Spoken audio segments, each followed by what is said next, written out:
शुभम सुमेरपुर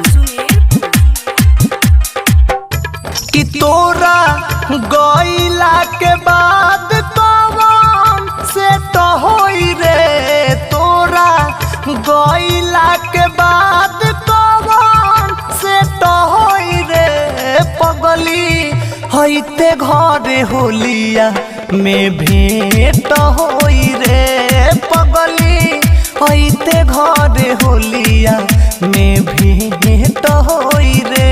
संगवा खेले खातिर मनवा गवाही देत होई रे, संगवा खेले खातिर मनवा गवाही देत होई रे पगली, अइते घरे होलिया में भेंट होई रे पगली, अइते घरे होलिया में भेंट होई रे।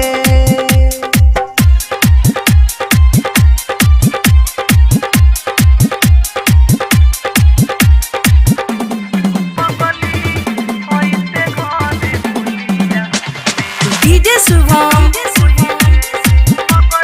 सुमेरपुर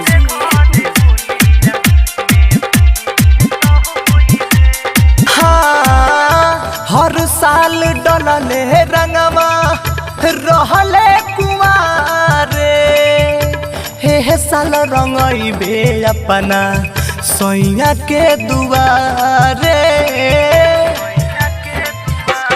हाँ हर साल डलले रंगवा रहले कुमारे, हे साल रंगइबे अपना सैया के दुआरे। सजल रंगवा से अबिरिया के पलेट होई रे, सजल रंगवा से अबिरिया के पलेट होई रे पगली, होइते घरे होलिया में भेंट होई रे पगली, होइते घरे होलिया में भेंट होई रे। Smart recording studio Mairwa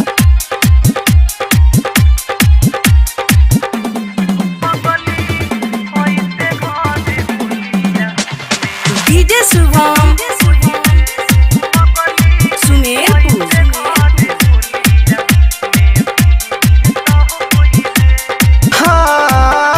Phagua में अगुआ कौन कैल सविदाई, धर्मेंद्र देहाती से गलिया लेबे का रंगाई।